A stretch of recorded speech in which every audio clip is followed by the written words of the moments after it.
hello, everyone. Okay, y'all, here we go. So, let me say something that needs to be said. The biggest threat to your company, to your organization in 2026 is not the employees who are leaving. It's not them because they're already gone. In 2027 as well, they're already planning to leave.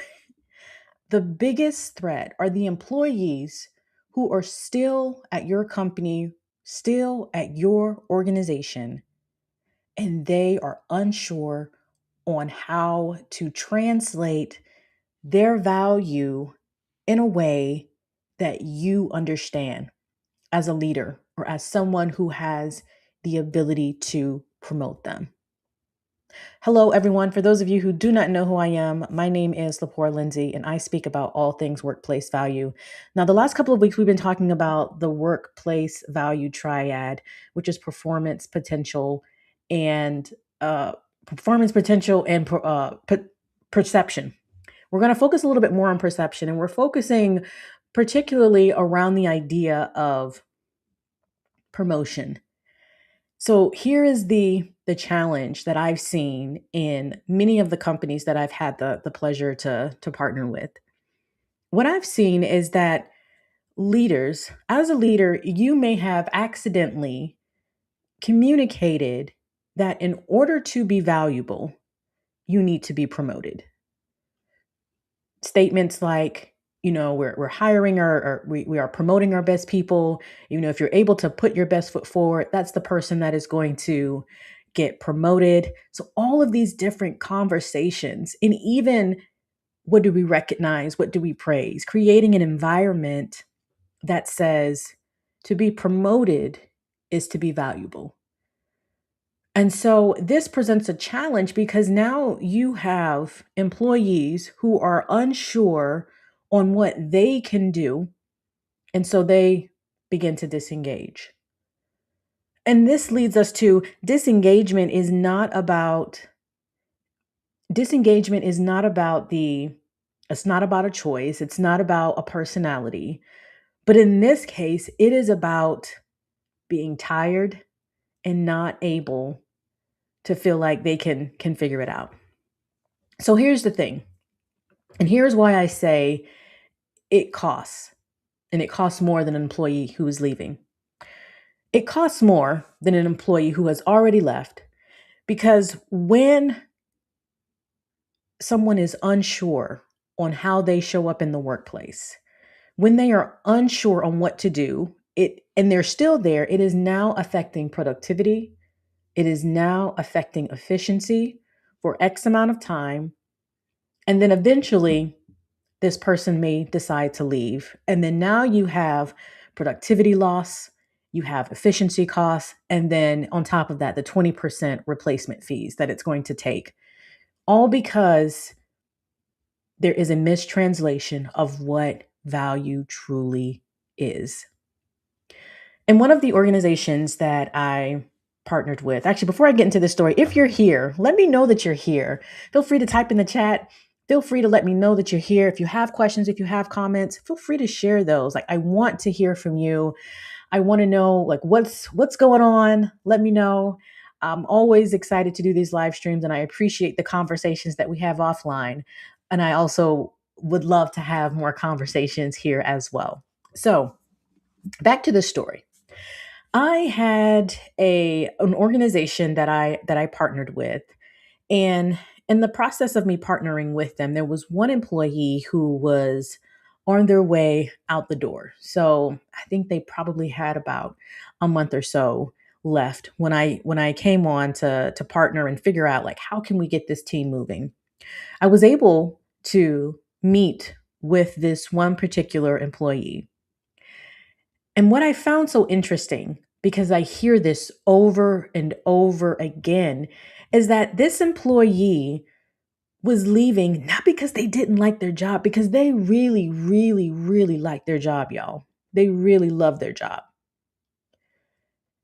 But They were leaving because they didn't feel like they were being recognized. They were feeling like they weren't being valued. They were feeling like they were being talked over, like they weren't being respected. And everyone around them was getting promoted. Everyone around them was getting raises, which is another conversation. They were getting salary raises, but it main thing like that, promoted, getting recognized, getting celebrated for the work that they were doing. And here they were doing their job and giving what they felt like was the absolute utmost and still not being valued.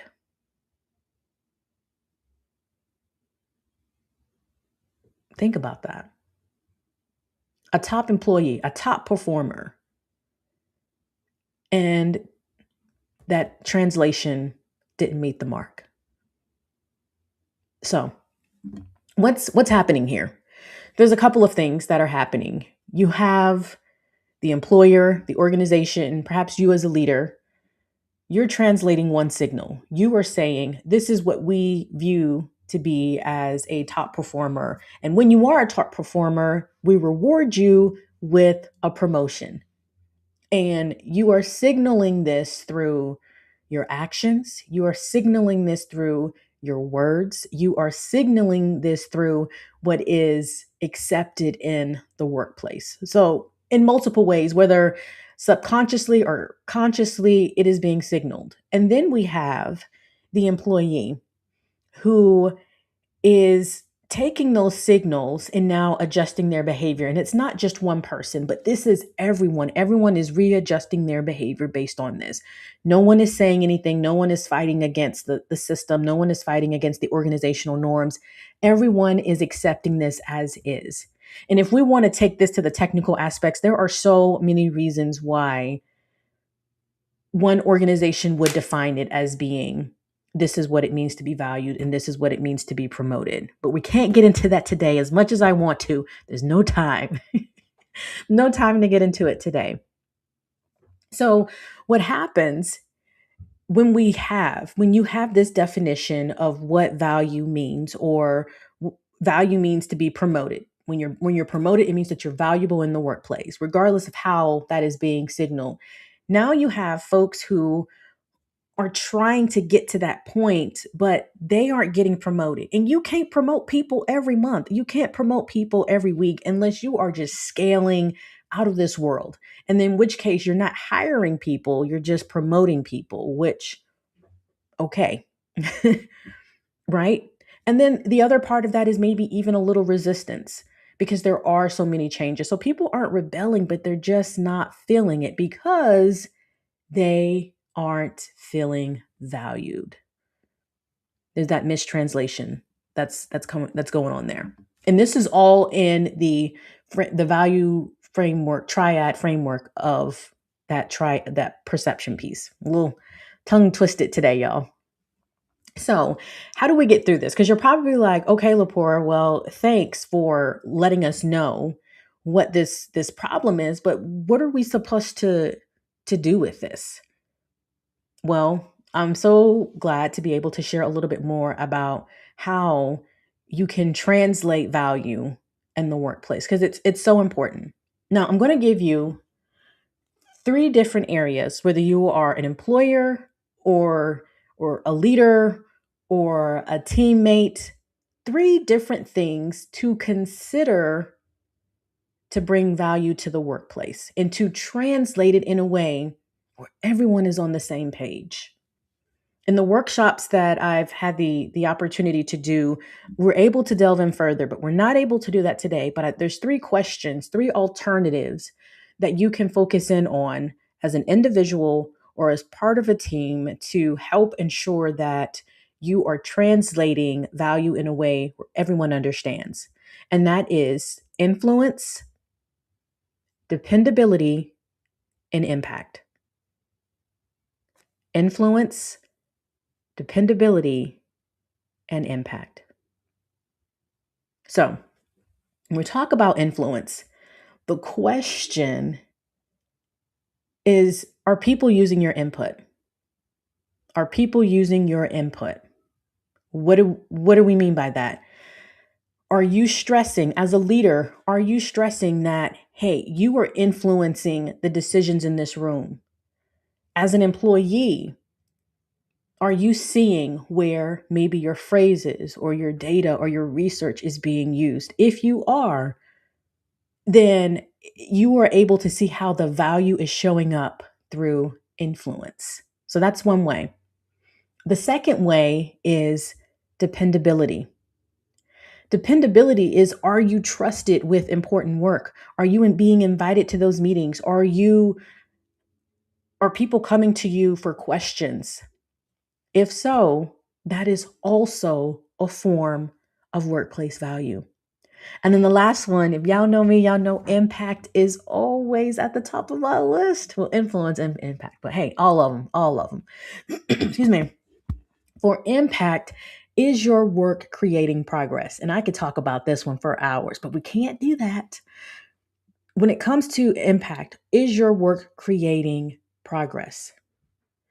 Are you sending emails that is creating a resolve or making it to the next step, or is it something that is more so just a back and forth conversation, like not really leading anywhere, just trying to be seen? So I share these three: influence, dependability, and impact.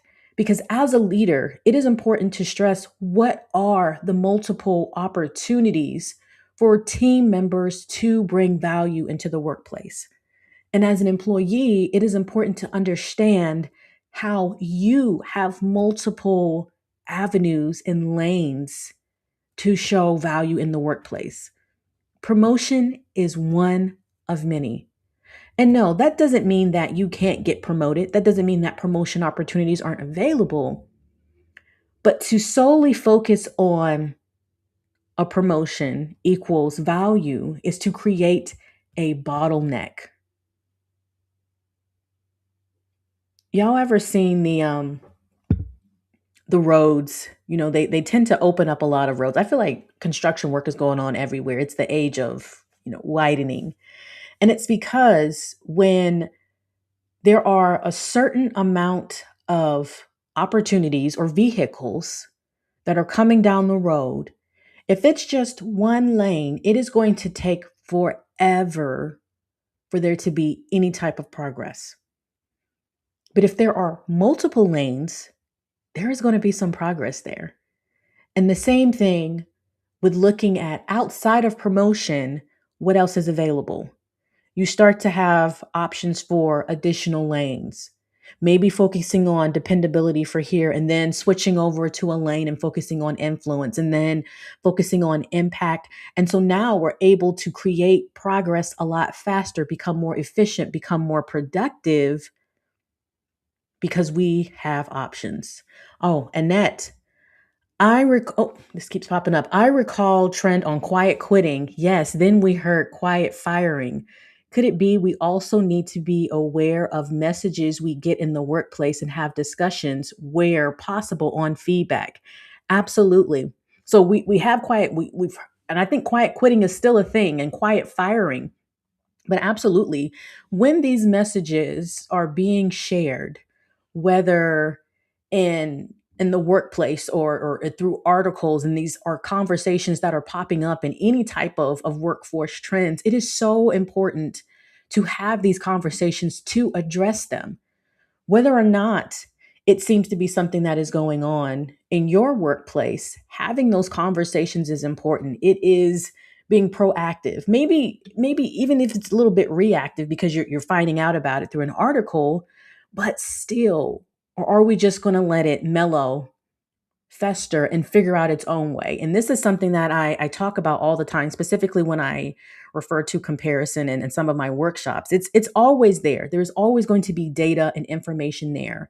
And you have two primary options. Either you can be an active participant in it, or you can let it do what it does and not have any type of framework or any type of hand in it at all. That is so important. Thank you so much for that, Annette. So, what are some practical shifts as we talk about mistranslating value in the workplace? I'm not just here to just tell y'all, hey, This is the problem. This is the challenge. So we talked about influence, we talked about dependability, we've talked about impact as those being the three options, the three primary alternatives. But more specifically, for an employee, start tracking differently. What can you do differently? Focusing on how do we shift those lanes to decrease that bottleneck. For leaders, expand how you signal what workplace value is. To Annette's point, what messages are we sending? What messages are we actively communicating that this is what value is?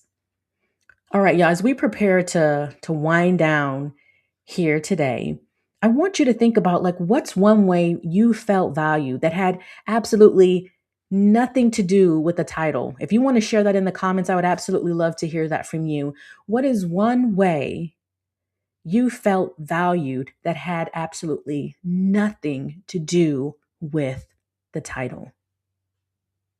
I think that when we think about things like this, it really does help us to figure out how can we continue to move forward in that way. All right, y'all.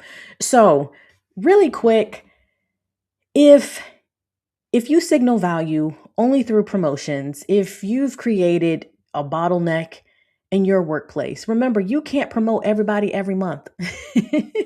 And I absolutely enjoy the work that I do in teaching organizations and partnering with organizations to create a culture of constant value. How can every person on the team consistently, constantly feel valued so that people are not just staying, but they're staying and they're being productive and they're being effective? Oh, going back to that question that we asked, what's one way you felt value that had nothing to do with the title? Recognizing someone at a team meeting for success. Yes, absolutely. Thank you so much for that, Annette. Perfect example.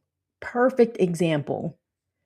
And if we can start identifying more of that and doing more of that, we are creating a culture of constant value, which is so important. I absolutely love the work that I do in working with organizations, whether it's partnering or providing keynotes or internal workshops. Uh, for this year, my keynotes are booked. However, for the month of July and August, I do have two spots open for internal workshops if that is something that you all are interested in. And I'm also booking keynotes and workshops for 2027.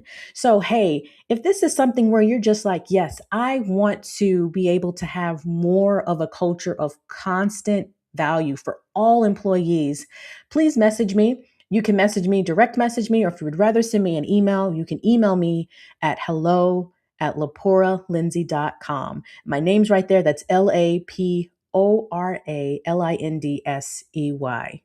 Y'all, this has been an absolute pleasure to share a little bit more about how the value triad can work in the workplace and how we can create that culture of workplace value. I hope that you all have a wonderful week, whether you're watching this live or catching the replay. And remember, in everything that you do, please remember to stay adding value. All right, y'all, have a good